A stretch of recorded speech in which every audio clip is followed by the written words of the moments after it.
My husband let me open our marriage, then disappeared after I did, leaving me with nothing. My name is Emma, and the love of my life is Oliver. We've been friends for nearly 7 years and in love for over 4. Oliver is my dream partner, kind, attractive, and financially stable, with a good income from his job. He's been a dedicated worker since the age of 15 and has no regrets about it. He's a real man who enjoys working hard to provide for a family. He grew up by the sea, whereas I come from the capital city.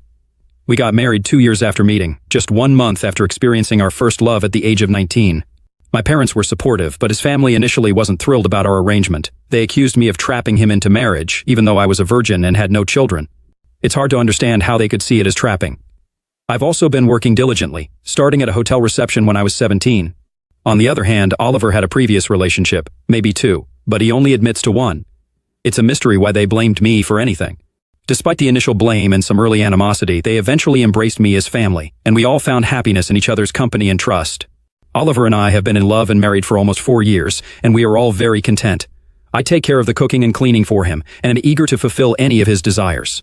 In our intimate moments, I never refuse, and we both find immense happiness in each other. He is my ultimate desire in every way, and I wouldn't ask for anything more.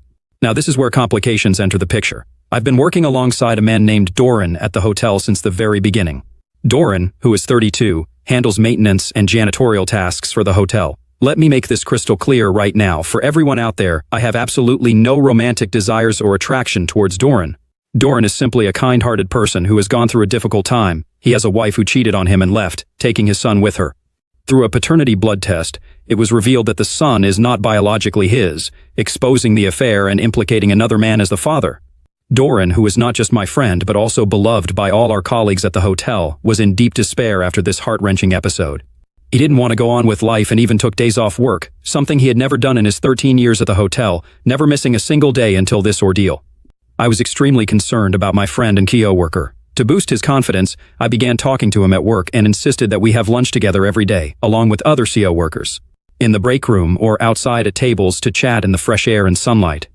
Doran feels like he's lost his masculinity because of what his estranged wife did to him. He believes no woman will ever want him again, causing him immense anguish. I told Doran that this isn't true at all. I firmly believe any woman would be fortunate to have him as her partner. He is kind, gentle, a good provider, and a loving father to his son. I'll share more about that part of the story later on. Having conversations with Doran over these weeks gave me an idea. I thought I could help him regain his sense of masculinity and at the same time explore a relationship with a different man. Something I had never done before except with my beloved Oliver. This would help me resolve that lingering question in my mind. I then planned when to approach Oliver with my solution and seek his approval. After we finished dinner and cleaned up, I sat down with Oliver for our discussion. I shared my thoughts and suggestions with him. His response was to burst into laughter and give me a crazy, incredulous smile. He thought I was joking about all of this. I assured him that I wasn't joking and explained why I believed this could be an ideal solution for both Doran and me. I emphasized that he had nothing to worry about concerning Doran because I had no desire or attraction for him. Oliver became quite upset and stormed away, slamming the bedroom door. However, he didn't lock the door, and I knew what he wanted. To show my love and commitment, I removed all my clothing and entered the bedroom. He can never resist me, just as I can never resist him, even after 4 long years. I gave him everything he loves, and we fell asleep together in love and happiness, just as we always are. I waited for a day before bringing up my suggestion to Oliver again. I asked him if he had thought about it and whether he'd give his blessing. Once more, he firmly stated that he wouldn't, and warned that if I went through with it, he would file for divorce and have no further communication or friendliness with me. I acknowledged his stance with an okay and sat beside him to watch a movie. Eventually, I offered him a treat and we spent the night together on the couch, still deeply in love with each other. During this time, I observed that Oliver was distant and preoccupied with something other than our intimate moments or the delicious meals I prepared. He frequently talked on the phone outside our apartment or in a hushed tone in the spare room. My suspicions were raised, but there was nothing obvious. Days passed, and it was now Sunday. After attending religious services, Oliver was planning to drive to the sea for a 4-day trip with his family. They had a yearly tradition of fishing during this time, which I had no issue with. I understood that he needed his male bonding time to maintain his masculine qualities and strength. Before he left for his trip, I brought up my suggestion once more. Oliver seemed frustrated but responded, "Emma, you're an adult, and I can't force you on any matter. If you want to be with another man, I can't stop you.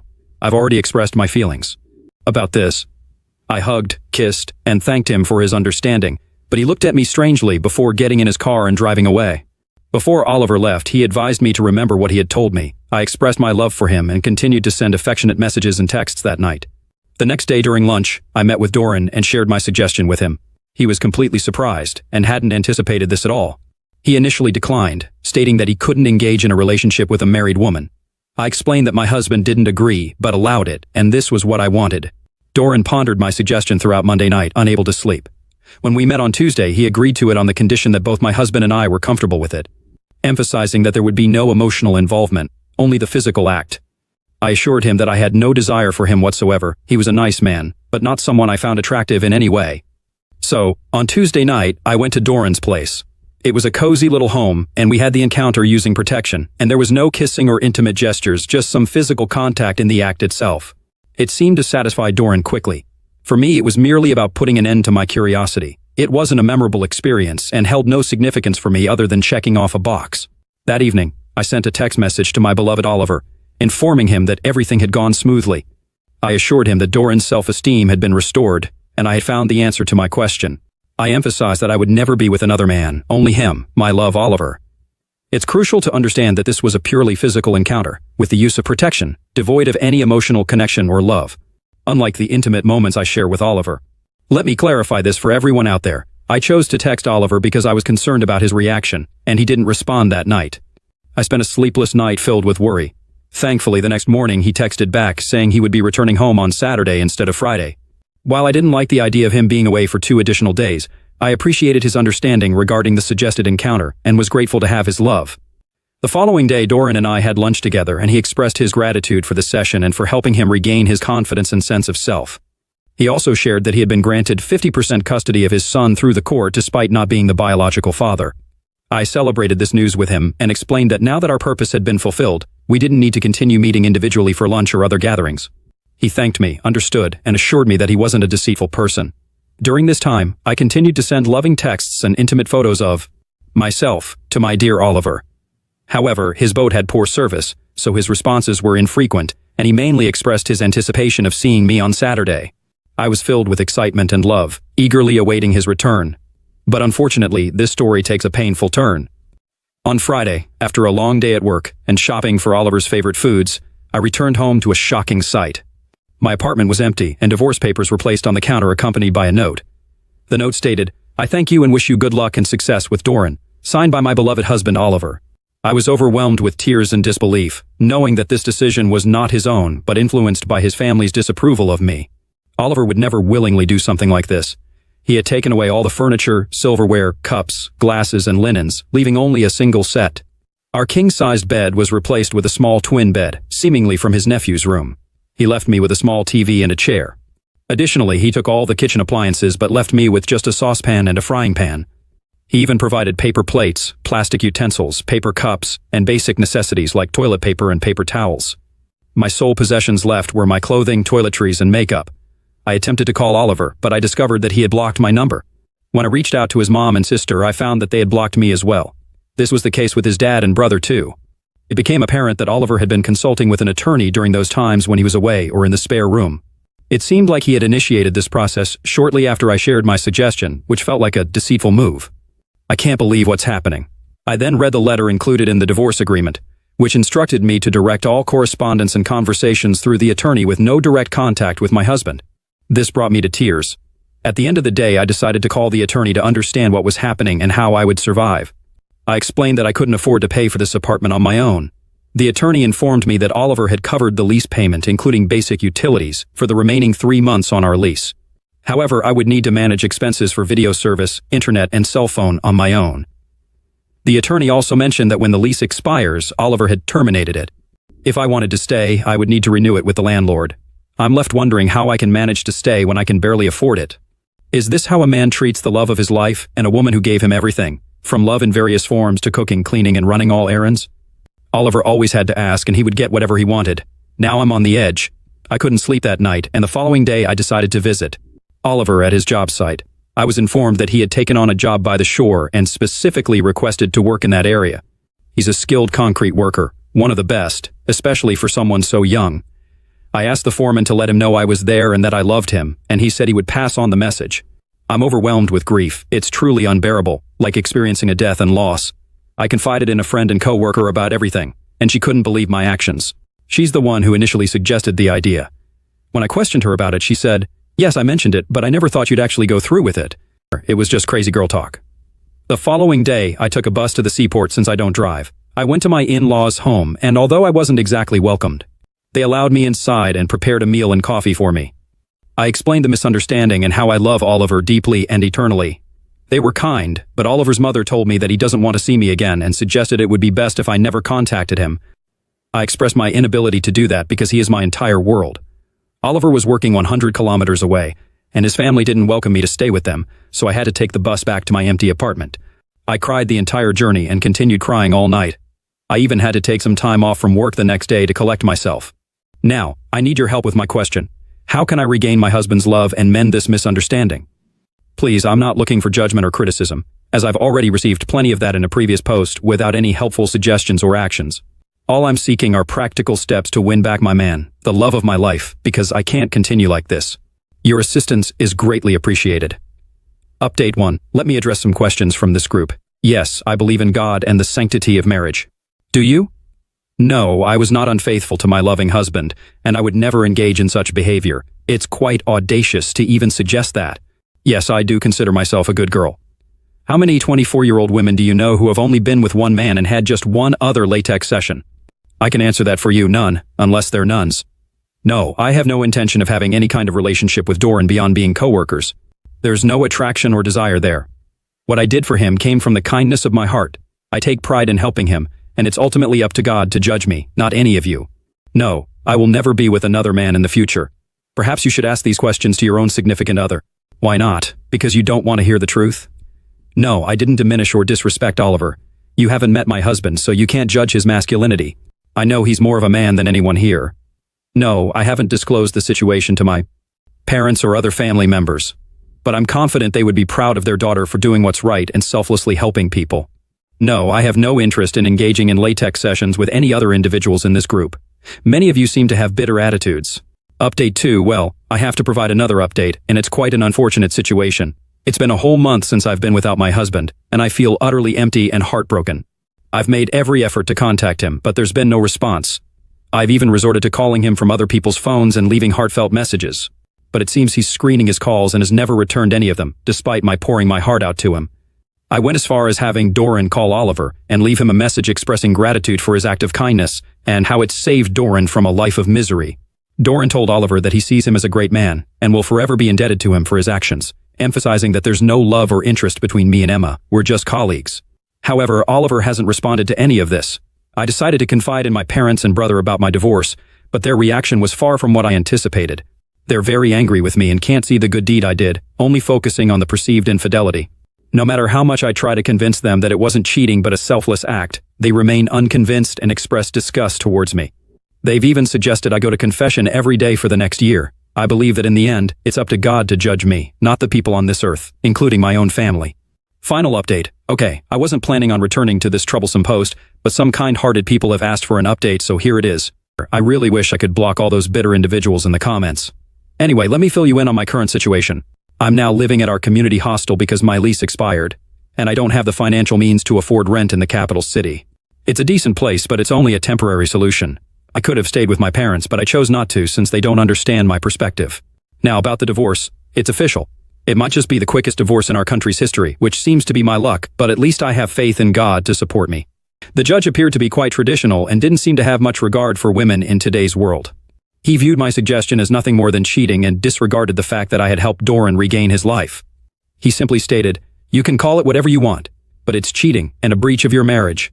I tried to explain that my husband had given me permission, but when he asked my husband and his attorney, they both denied it, saying, "No, Your Honor, he did not."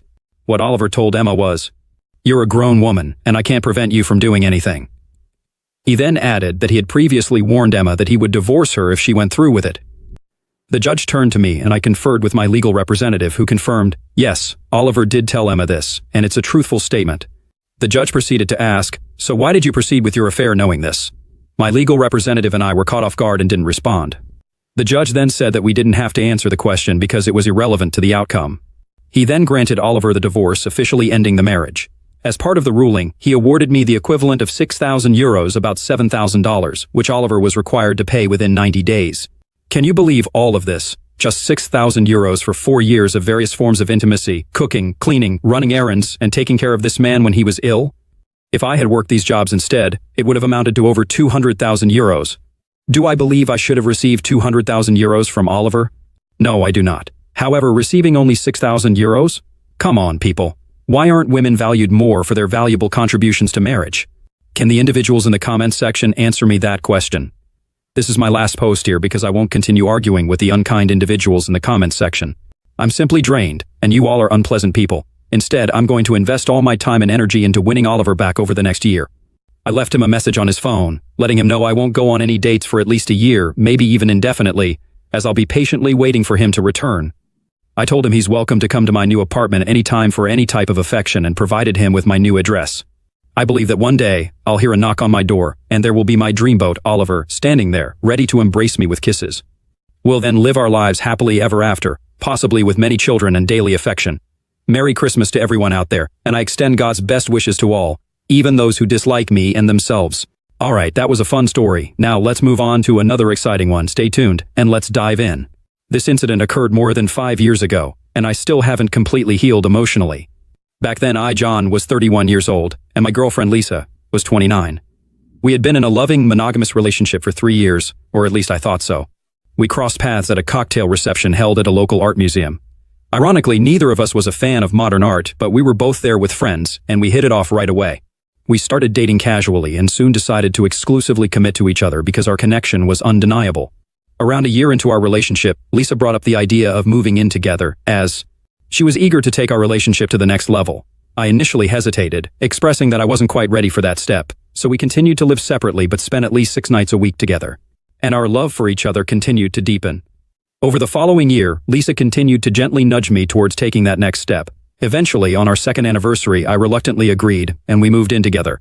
Everything seemed to be going wonderfully, and despite being together for over 2 years by that point, our intimacy in the bedroom was still vibrant and adventurous. With our relationship going smoothly, Lisa began dropping hints about marriage and starting a family. I let her know that I could envision that future with her, but wanted us to use this time living together to evaluate if we were truly ready to take that next step. Around 3 months into our cohabitation, I received quite a shock. Lisa called me at work to tell me that she had missed her period and might be pregnant. This caught me by surprise since she had been on birth control pills. She assured me that she hadn't missed a single dose, so I attributed it to the small chance of contraceptive failure, which is around 9%. After ending the call with Lisa, I went through a whirlwind of emotions, ranging from fear to excitement. However, the more I thought about it, the more joy I felt about the idea of becoming a father. Driving home that night, I was overjoyed, and upon arriving home, I embraced and kissed Lisa, expressing my excitement, which made her equally happy. As the weeks passed, Lisa started inquiring about our marriage plans. I told her that I wasn't ready for that at the moment, but suggested we consider it after the baby's arrival. She understood but continued to bring up the topic several times a week, emphasizing how much she wanted to be my wife and spend her life with me. Over the next few months, we dedicated our time to preparing for our child, transforming our spare bedroom into a top-notch nursery. I spared no expense on the furniture and fixtures, ensuring we were fully prepared for our impending arrival.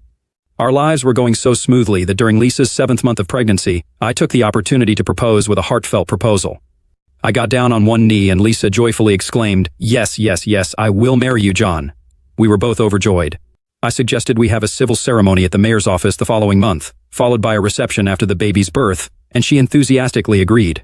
We had a wedding date set, but just a few days before the ceremony, our baby had different plans, and Lisa went into labor. We rushed to the hospital at 4 a.m., and by 9 a.m., Lisa had given birth to a healthy baby boy. I was by Lisa's side in the delivery room, assisting with the birth.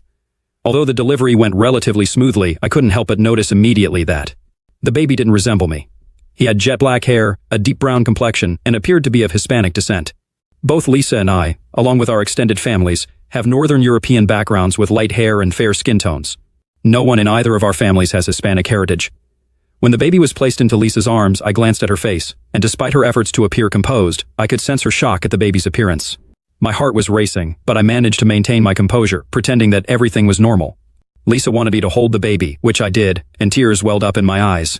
I cradled the infant, and felt an overwhelming sadness, knowing he wasn't biologically mine.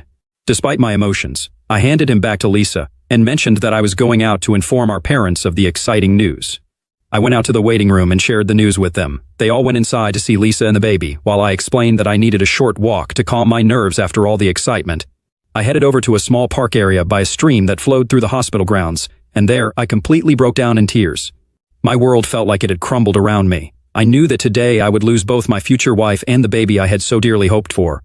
I spent about 30 minutes crying my heart out, and then my phone rang. It was my mother. She inquired about my well-being, and I replied, "I think so." She then said, "Son, I understand why you left." I confided, "Mom, the baby isn't mine." Her response was comforting, "Son, I know, and I'll stand by you no matter what decision you make." With that assurance, I regained my composure, went to the restroom to freshen up, and returned to the room. Upon re-entering the room, only Lisa, her parents, and my mom remained. The baby had been taken to the nursery, and Lisa was understandably exhausted from the childbirth. I suggested that we all give Lisa some much-needed time to rest. As we left the room, Lisa asked if I could stay with her, but I gently replied, "Babe, it's best for you to rest without talking." We all headed to the cafeteria and spent a few hours there while Lisa got some rest. Upon returning upstairs, I allowed her parents to check on her first.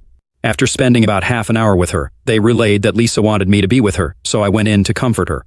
Lisa began talking, expressing her happiness, and asked if I was happy too. I reassured her that I was thrilled that both she and the baby were healthy. Concerned, she observed, "You seem distant. Is something wrong?" I replied, "We need to talk." She inquired, "Talk about what?" To which I responded, "The baby." Perplexed, she asked, "What about the baby?" That's when I disclosed, "Lisa, the baby is clearly not mine." She reacted defensively, stating, "It is your baby. Who else would it be?" I challenged her, saying, "You tell me." Her response was tearful sobbing, and I allowed her to cry for what felt like an eternity but was actually closer to 10 minutes. After she composed herself, I pressed further, asking about the father of the child. Through her tears, she confessed, "You are the father." I didn't accept that and insisted, "Lisa, please don't lie to me." She fell into a silent daze, staring straight ahead. Eventually, she broke the silence, saying, "I'm so sorry, John. I was unfaithful, but I want you to be the baby's father." I disregarded her plea and repeated my question, "Who is the father?" Reluctantly, she admitted that her ex, who she had been with for over 5 years, had come to town 8 months ago, and they had a brief encounter at our apartment. I stood up and walked over to the window, gazing down at the traffic below. Lisa anxiously asked if our relationship was over. I conveyed that it was, as I couldn't fathom trusting her again. She burst into tears, begging for another chance, but I firmly asserted that it was not possible. I insisted that she needed to inform our parents about this situation immediately. Lisa begged me not to disclose it to them. Firmly, I told her, "Lisa, you must do this now because you won't be returning to our apartment when you and the baby are discharged tomorrow." Tearfully, she pleaded with me again, but I simply repeated, "No," and went outside to fetch our parents. As we entered the room, Lisa's father noticed her tear-stained face and inquired about what was wrong. I asked everyone to take a seat, which they did. Then I instructed Lisa, saying, "Tell them what we just discussed." Overwhelmed with emotion, she burst into tears and couldn't speak. I proceeded to explain the situation to our parents, and all three of them began crying, with Lisa's parents crying uncontrollably. I informed Lisa's parents that when she was discharged the next day, she would be going home with them, and I would arrange to have all her personal belongings and the nursery we had prepared moved to their house.